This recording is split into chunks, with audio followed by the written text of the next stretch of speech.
बाख्नायथाव हाबाफारि रामफलबिलनिफ्राय बनरगाव जानानै कक्राझार थांग्रा लामा सेर सेर बिफां फुलि गायदों एमएलए आरो बिटिसिनि मावफुं सोद्रोमा रबिराम नार्जारी आरो एमसिएलए जुबिराज बसुमतारिया।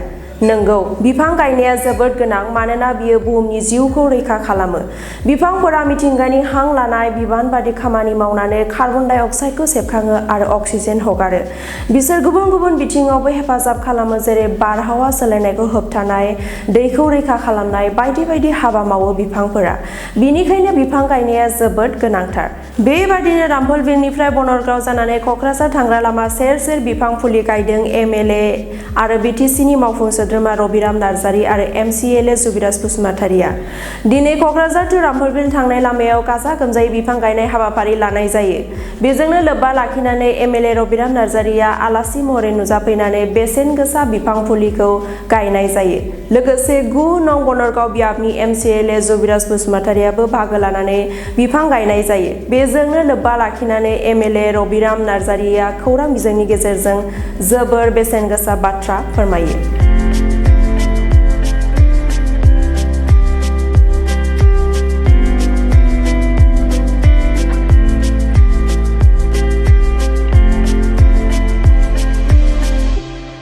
थारैनो जोंनि थाखाय दिनै मोनसे गोजोनथाव आरो गोसोखांजाथाव सान।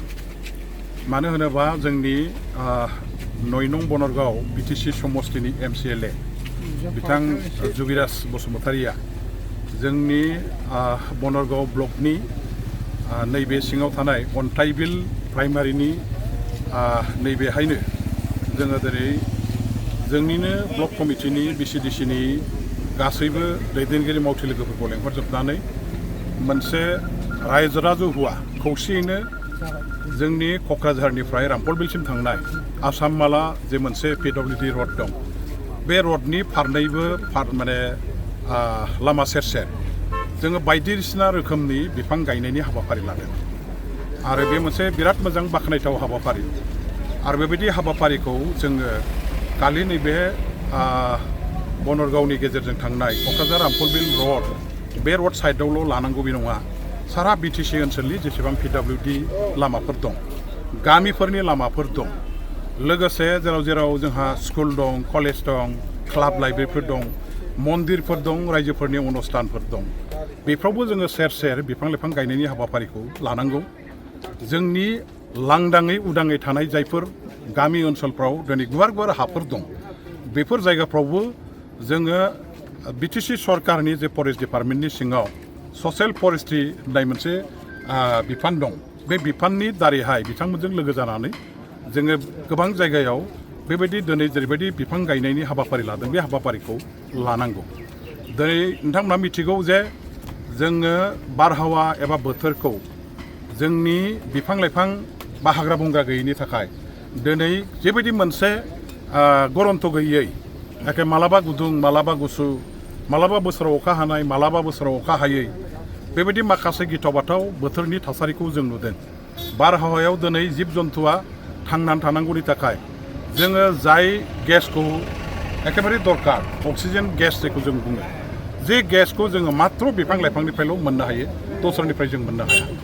बे हाग्रा बंग्रा जोबस्रांनायनि थाखाय, बिफां लाइफां गैयैनि थाखाय सुबुं सानखोआ दिनैहाय जेरैबायदि बारायग्लाबदों ग्लोब ग्लोबनो, बे समाव अक्सिजेननि मात्राया बार मण्डलाव थोजासे नङैनि थाखाय जोंनि जिब जुनारफोरनि थांनानै थानायनि बेलायाव गोबां मोनसे खैफोद लाबोगासिनो दं, खस्थ' मोनगासिनो दं।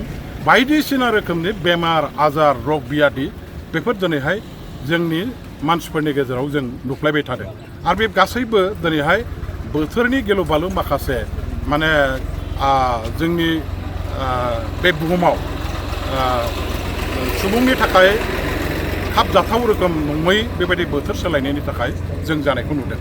आरो बेनि थाखायनो दिनै सारा बिश्वआव प्रिथिबियाव जौगाखांनाय हादरफोर आरो जौगाखांफुनाय हादरफोर दिनै मोनसे ग्लबेल वार्मिं क्लाइमेट चेन्जनि बाथ्राखौ लानानै बेखौ जों बोरैहाय बोथोरखौ सिगांनि बायदि, बार मण्डलखौ सिगांनि बायदि जिब जुनारा थांनानै थानाय रोखोमनि जोङो सोरजिनानै लाफिननो हायो। बेनि थाखाय नांगौ रोखोमनि ग्रिन कभारेज, सोमखोर बिफां लाइफांजों हाग्रा बंग्राजों बुंफबनाय ओनसोल बानायफिननांगौ होननानै दिनैहाय मोनसे सारा बिश्वआव हाबाफारिखौ लागासिनो दं। आरो बे हाबाफारिखौ लानानैनो गावबागाव राष्ट्रफ्राव हादोरफ्राव आरो मोनफ्रोमबो रायजोफ्राव दिनै भारत सरकार आसाम सरकाराबो मोनसे माने इनभाइरनमेन्ट डे हिसाबै दाख्लै जोंनि माबायाव 5 जुन तारिखाव सारा भारतबर्षआवनो बिफां लाइफां गायनायनि हाबाफारि लादों। जोंनि ओनसोलावबो गायदों आरो बेनो थोजासे नङा।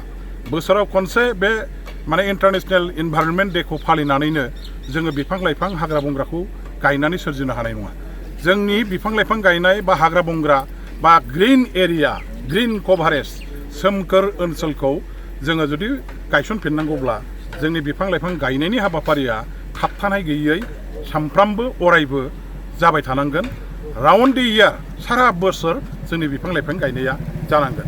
मोनसेबो हा खालि जाहाथे लांदाङै थाया, जेरावबो बिफां लाइफां गायनायनि थाखाय जोङो हाबाफारि लानांगोन। जोंनि गेजेराव थानाय जेसेबां ससियेल अर्गानाइजेसनफोर दं, माहारियारि अर्गानाइजेसनफोर दं, बेबायदि गामि ओनसोल गामि समाज दं, माबायदि सरकारजों लोगोसे राजनितिक दल बायदिसिना गासैबो आफादफ्रानो दिनैहाय बिफां गायनायाव जों इच्छायैनो गावबागाव सिगांबोनानै खामानि मावनांगोन। आं दिनै धन्यबाद होगोन जोंनि फंबाय जुबिराज MCLA बिथाङा एफा मोजां मोनसे हाबाफारिखौ लादों। क'क्राझार आरो रामफलबिलसिम थांनाय लामाया दिनै मोनसे नेशनेल हाइवे बायदि जाबाय।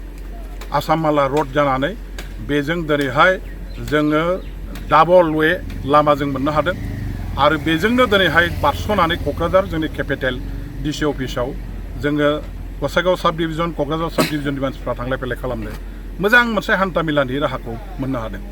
आरो फारनैबो सेर सेर जों जुदि बायदि रोखोमनि बायदि रं बेरंनि दिनैहाय बिबार बारग्रा बिफां लाइफां गिदिर बिफां लाइफां गायनो हायोबा बे लामानि समायना महरा बेसेबांबा गुन आरोबाव बारायगोन।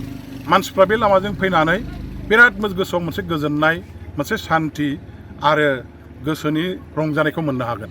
दा बेखायनो आं खावलायगोन बे ओनसोलनि लामा सेर सेर थानाय आइ आफा रायजो राजाफ्रा मोसौ बोरमा अमा खानानै गायनाय बिफांखौ जाहाथे फोथैया। बिफांखौ गासैबो गामिनि जोंनि साफ्रोमबो बे ओनसोलनि रायजो राजाफ्रा फोथांनायाव गावबागाव बयबो दायित्व लायो। जोंनि आफादफ्रा जोंनि मावथिफ्रा दायित्व लायो जाहाथे बिफाङा गासैबो थाङो। बेनि थाखाय आं खावलायनाय जाबाय।